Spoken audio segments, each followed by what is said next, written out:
Hi friends, welcome to Shamees kitchen. എല്ലാവർക്കും സുഖമാണല്ലോ. ഇന്നത്തെ നമ്മുടെ സ്പെഷ്യൽ എന്ന് പറയുന്നത് ചപ്പാത്തി, പൂരി, ദോശ, ഇഡ്ഡലി, ചോറിൻ്റെ കൂടെയൊക്കെ നല്ല ബെസ്റ്റ് കോമ്പിനേഷൻ ആയിട്ടുള്ള നല്ലൊരു തക്കാളി കുറുമയുടെ റെസിപ്പിയാണ് കേട്ടോ. ഈ വീഡിയോ ഇഷ്ടമായാൽ ഇതൊന്ന് ലൈക്ക് ചെയ്തേക്കണേ. കൂടെ തന്നെ സബ്സ്ക്രൈബ് ചെയ്യാനും ആ തൊട്ടടുത്ത് കാണുന്ന ബെല്ലൈക്കനിൽ ഓളും മറക്കാതെ ഒന്ന് പ്രസ് കൂടി ചെയ്തേക്കണേ. എന്നാൽ ശരി, നമുക്ക് എങ്ങനെയാണ് തയ്യാറാക്കുന്നതെന്ന് വേഗം ഒന്ന് കണ്ടു നോക്കാം.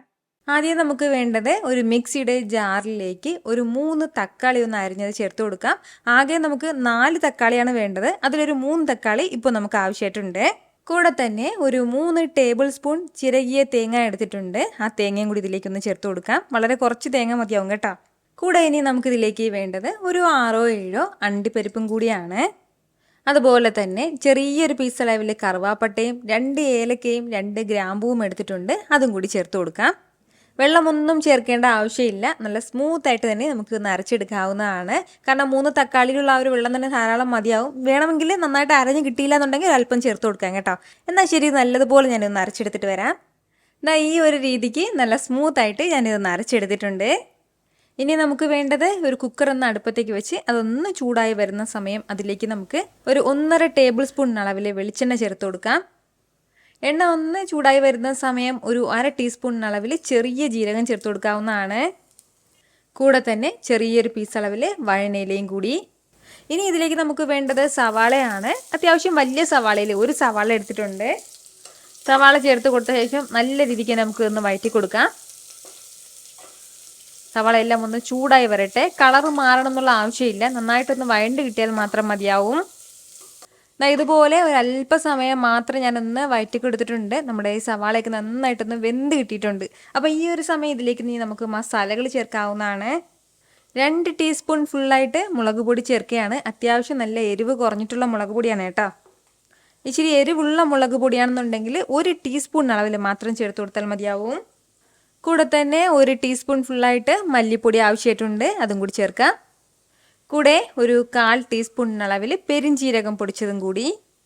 ഇനി വേണ്ടത് മഞ്ഞൾപ്പൊടിയാണ്. ഒരു 1/4 ടീസ്പൂൺ അളവിൽ മഞ്ഞൾപ്പൊടിയും കൂടി. 1 ടീസ്പൂൺ നിറയെ തന്നെ ഇഞ്ചി വെളുത്തുള്ളി പേസ്റ്റും കൂടി ഈ ഒരു സമയം ചേർത്ത് കൊടുക്കാം. ഇത് ഇത്രയും ചേർത്തിട്ട് നല്ല രീതിക്ക് തന്നെ വീണ്ടും ഒന്ന് വഴറ്റി കൊടുക്കുകയാണ്. നമ്മുടെ ഈ മസാലയുടെയും ഇഞ്ചി വെളുത്തുള്ളിയുടെയൊക്കെ ആ ഒരു പച്ച ടേസ്റ്റ് മാറുന്നവരെ മാത്രം ലൈറ്റായിട്ടൊന്ന് വഴറ്റി കൊടുത്താൽ മതിയാവും. ഫ്ലെയിം ഈ സമയത്തൊക്കെ ഒന്ന് മീഡിയത്തിൽ വെച്ചിരിക്കാവുന്നതാണ് കേട്ടോ. ഇപ്പോൾ നമ്മുടെ ഇഞ്ചി വെളുത്തുള്ളി മസാലയൊക്കെ നന്നായിട്ട് തന്നെ ആ ഒരു പച്ച ടേസ്റ്റൊക്കെ ഒന്ന് മാറി നല്ലൊരു മണമൊക്കെ ഇങ്ങനെ വരുന്നുണ്ട്. അപ്പോൾ ഈ ഒരു സമയം ഇനി ഇതിലേക്ക് വേണ്ടത് നമ്മൾ നേരത്തെ മാറ്റി വെച്ചിരുന്ന ഒരു തക്കാളിയും കൂടി ഇതിലേക്ക് ചേർത്ത് കൊടുക്കാം. തക്കാളി കറി തയ്യാറാക്കുമ്പോൾ എപ്പോഴും പ്രത്യേകം ശ്രദ്ധിക്കേണ്ടത് നല്ല പുളിയുള്ള തക്കാളി എടുക്കരുത് കേട്ടോ. ഇച്ചിരി പുളി കുറഞ്ഞിട്ടുള്ള തക്കാളി വേണം എടുക്കാനായിട്ട്. അതായത് നമ്മുടെ നാടൻ തക്കാളിക്കൊക്കെ നല്ല പുളി ഉണ്ടാവും. അപ്പോൾ അതിനനുസരിച്ചിട്ട് നമ്മുടെ തക്കാളിയുടെ എണ്ണം കുറയ്ക്കേണ്ടതായിട്ട് വരും കേട്ടോ. അതായത് 2 തക്കാളിയിലൊക്കെ തന്നെ ധാരാളം നമുക്ക് ഈ തക്കാളി കറി തയ്യാറാക്കി എടുക്കാൻ വേണ്ടി പറ്റും. പക്ഷേ കൊഴുപ്പ് കൂടുതൽ കിട്ടില്ല. അപ്പോൾ അതിൻ്റെ പേരിൽ തക്കാളിയിൽ പുളി ഇല്ലാത്ത തക്കാളി നോക്കി നമ്മൾ തക്കാളി കറി തയ്യാറാക്കി എടുക്കാൻ വേണ്ടി നോക്കണം കേട്ടോ. അപ്പോൾ ഇതുപോലെ തക്കാളിയൊക്കെ ചേർത്ത് ഒന്ന് വഴറ്റി കൊടുത്തിട്ടുണ്ട്. ഇത്രയും ആയിക്കഴിഞ്ഞാൽ ഇനി നമുക്കിതിലേക്ക് നമ്മൾ അരച്ച് വെച്ചിരിക്കുന്ന ഒരു പേസ്റ്റ് കൂടി ചേർക്കാം.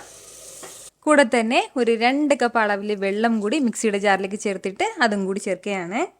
ഇതിന് ഇത്രയും ആവശ്യമായിട്ടുള്ള ഉപ്പും കൂടി ഈ ഒരു സമയം നമുക്കിതിലേക്ക് ചേർക്കാം. ഉപ്പും ചേർത്ത് കൊടുത്തിട്ട് നല്ല രീതിക്ക് എല്ലാം കൂടി ഒന്ന് മിക്സ് ചെയ്ത് കൊടുക്കുകയാണ്.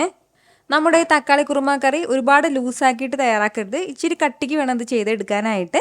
അപ്പോൾ ഇതെല്ലാം കൂടി ചേർത്ത് നന്നായിട്ടൊന്ന് മിക്സ് ചെയ്ത് കഴിഞ്ഞാൽ പിന്നെ ഇനി നമുക്ക് ഇത് കുക്കറൊന്ന് അടച്ച് വെക്കാവുന്നതാണ്. കുക്കറൊന്ന് അടച്ച് വെച്ച് ഒരു 3 വിസിൽ വരുന്നത് വരെ നമുക്കൊന്ന് വേവിച്ചെടുക്കാം. ഫ്ലെയിം ഹൈയിൽ വെക്കേണ്ട ആവശ്യമില്ല. മീഡിയം ഫ്ലെയിമിൽ വെച്ചിട്ട് ഒരു 3 വിസിൽ വരട്ടെ.